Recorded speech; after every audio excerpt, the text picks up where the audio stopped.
And it's lights out and away we go. They weren't held on the grid for very long at all. I hadn't even got my timing screen up. It's Ross Sandwell who has lost out Andy Laister into the first corner as he makes a move into hairpin 1. Adam Thompson, Anthony Deverell, actually trying to go through as well. As they go into hairpin 2, it's Andy Laister in the lead of this race ahead of Ross Sandwell. Then it looks like Anthony Deverell and Alex Hague battling along for that third position, but they all sort of converge into the second hairpin. Spinner at the back, that's car number 47, which is being driven by Mark Elson. Andy Laister then is at the lead of this race by about 0.3 of a second. Ross Sandwell and Colin Marshall were your top 3 over the line, but that's changed to Alex Hague and Anthony Deverell now. And we'll wait to see that get confirmed as there's a golf buggy on the track very briefly there. Andy Laister then across the line into the lead of the race. Ross Sandwell second. Alex Hague, Anthony Deverell, Ryan Cooper, Bilal Khan, the rest of your top 6. This is a crunch of bodywork, and it's Ross Sandwell who went off into the gravel trap on the left-hand side. Driver's left out of the second corner. That's the second part of the S's. He's not lost all his positions, but he's certainly lost out on second. Anthony Deverell now looking to attack for third as he goes down the inside line of car number 46, being driven by Ryan Cooper. Can't quite find a way through. Ryan Cooper gets himself ahead, and then it's Bilal Khan who's trying to get alongside as well into the corner at the top of the circuit, turn 5. Anthony Deverell comes off the better of it. Ryan Cooper probably the best of all into third position. Alex Hague is rubbing his hands together because he is moving into second position, looking pretty confident in second position at the moment. Ross Sandwell's not done just yet. He's sitting pretty in 6th as it stands, and just slightly awkwardly in the position that he's put himself in. 9 minutes still to go in the race. Listening to Radio EKS on the Mixler / around the circuit. We thank you all for your company this afternoon. As Adam Thompson just got himself into a little bit of trouble as he went off as well. Did a similar thing to Ross Sandwell, who now, by the way, is trying to get himself down at the inside line of Ian Wilson, excuse me. Trying to work it out on my timing screen. Ross looks to be struggling a little bit here.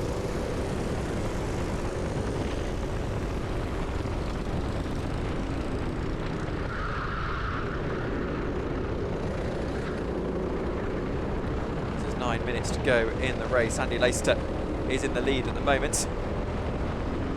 Alex Hague in second position, but under a lot of pressure from Ryan Cooper.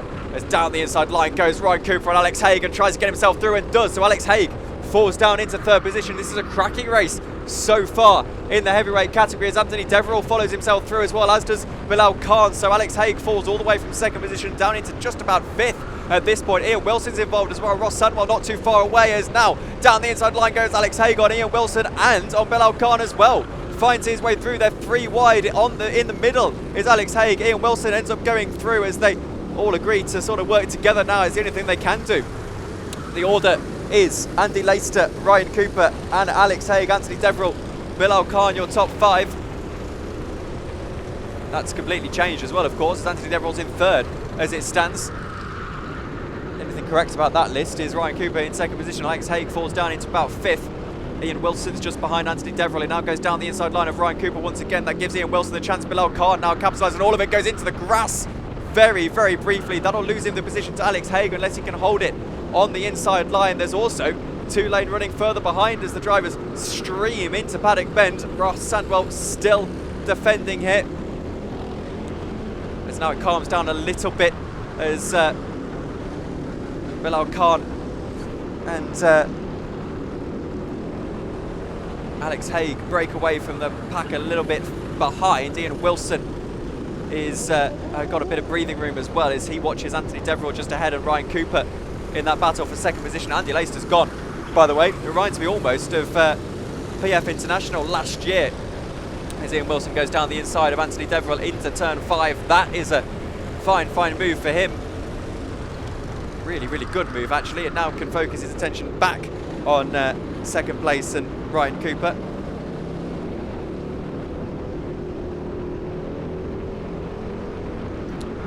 There's 7 minutes still to run in this race. We're approaching half distance, and what a half it's been. As here goes Ian Wilson on the inside line, gets himself ahead of Ryan Cooper now.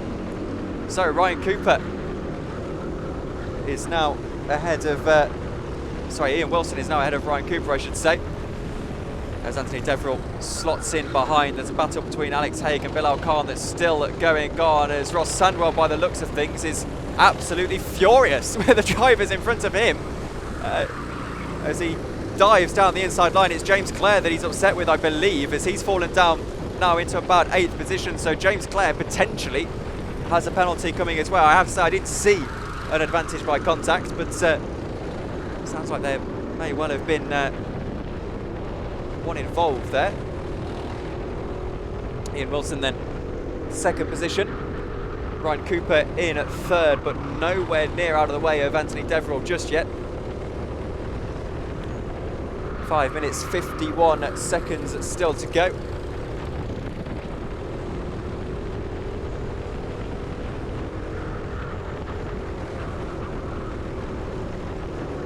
There's Ian Wilson in that 2nd spot. Bilal Khan still defending from Alex Hague further behind, with Hayden Harris behind them. All 3 of them battling along, as Alex Hague is going to lose out as Hayden tries to go down the inside of both of them. He gets ahead of Alex.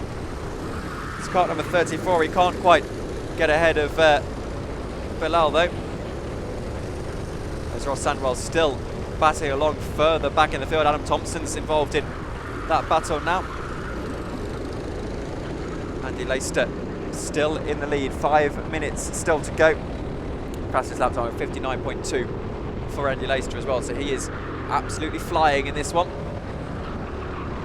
And a reminder, we've still got 3 races still to run after the conclusion of this one. All of the, I'm going to say finals, it's not the technical term, as all races in the EKS are of course equal, but 3 finale, so to speak. This race just settling down a little bit now. The main battle is Ross Sandwell, who's got James Miller, Josh Pritchard, Dan Cooper and Adam Thompson behind him. Good luck trying to identify any of them if you're watching the race. As Ross Sandwell defending really, really hard. Adam Thompson's just gone down the inside line. He's trying to get himself ahead of car number 48, which is Josh Pritchard. Didn't quite come off for him though. Josh now is going to be side by side as he watches just ahead of him. I believe James Miller trying to attack Ross Sandwell down the inside line. Sandwell defends. Remember, he won the last race in the heavyweight category. Is fighting for the round victory as well, but so far not to be. Andy Laister then clear daylight, 7.6 seconds. That's almost the largest winning margin of the day. Ian Wilson in 2nd position has got a comfortable gap to Anthony Deverill. Considering how hard he fought for that position, it's pretty remarkable that Ian Wilson is looking as comfortable as he is ahead of Anthony Deverill. Ryan Cooper still in 4th as the battle bubbles up behind as well, with Bilal Khan losing a bit of time to Alex Hague, and Alex Hague losing a bit of time to James Clare. As I said, I believe might have a penalty coming his way, as it's still kicking off further behind as Ross Sandwell tries to defend car number 50. James Miller squeezes his way through. We've got 2 wide running. It's Josh Pritchard and James Miller on the inside line. Now they opt to go to the inside as Ross Sandwell joins them. He stays ahead, and I think Josh Miller's managed to get himself into the spot just behind Ross, excuse me. So top 5, Andy Laister, Ian Wilson, Anthony Deverill, Ryan Cooper, Hayden Harris as it runs at the moment, but it's really that battle for the lower positions in the top 10 that we're keeping a keen eye on.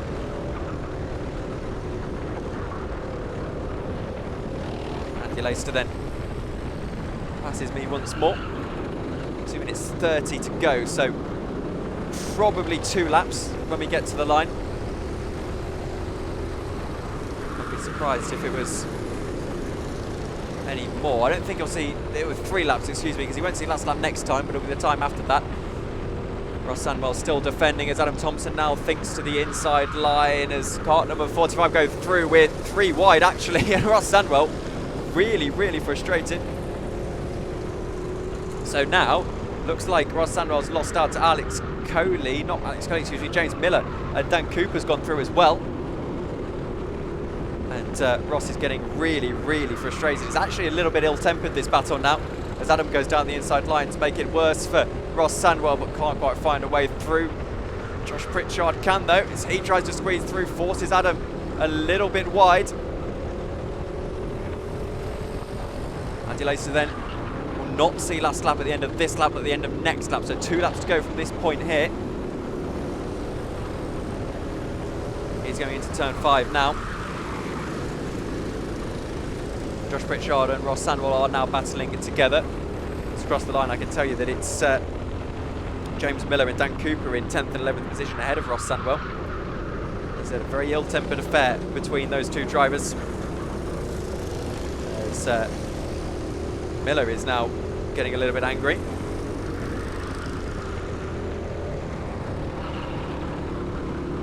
Andy Laister then crosses the line for the penultimate time, 56 seconds to go in the race.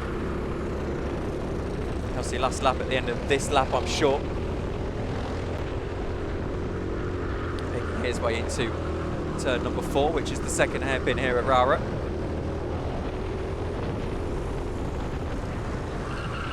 So Andy makes his way up into turn 5. Last lap, as I said, will be out this time.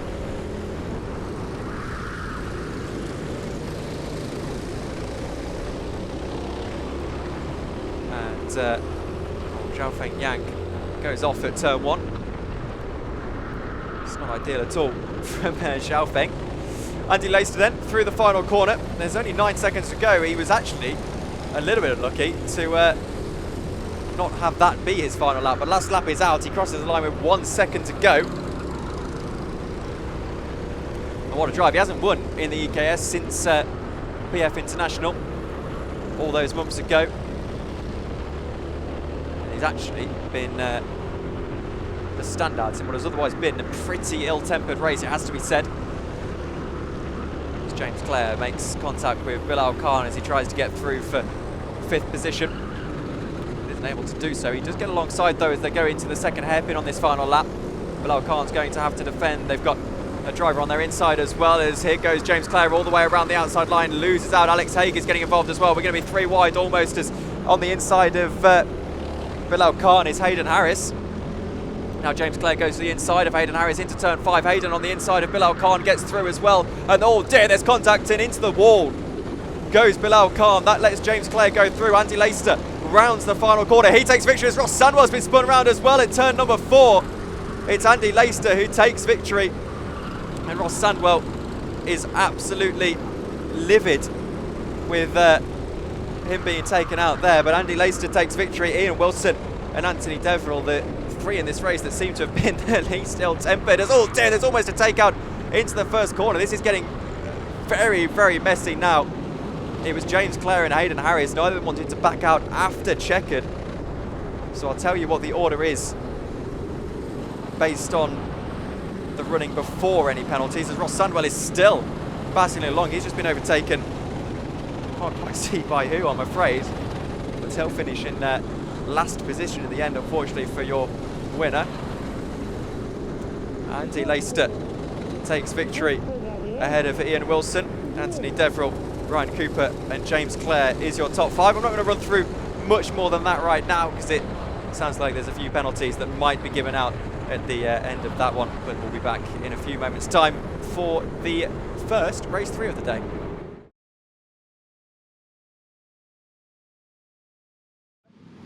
I am here with Andy Laister, who's just taken his first ever win in the EKS. Andy, or second ever win, sorry, after being by. Yeah. First in top split. Yeah. How was that? I enjoyed it, I must admit. I was a little bit unlucky in the first race, I think, with the way the karts went, but I put a fast lap in, got on pole, controlled it from the front. About 3 laps from the end, I had a little bit of an issue when the seat slid backwards on me, about 2 places, which meant I was stretching a bit to reach the pedal for the last 3 laps, but no, got a good lead and just controlled it from there. Thoroughly enjoyed it. The good thing is having raced with you guys all last year, every track I went to, there was always the track experts. This time, I'm probably more knowledgeable than the rest of them. And not just in a go-kart either. No, I mean, go-karts here are slow compared to the quads and bikes we used to race.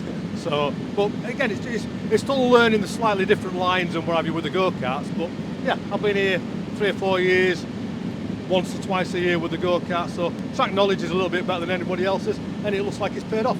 Yeah, brilliant Got to stuff. do it in race 3 now. Well, I do, please do. Right, Well done. cheers.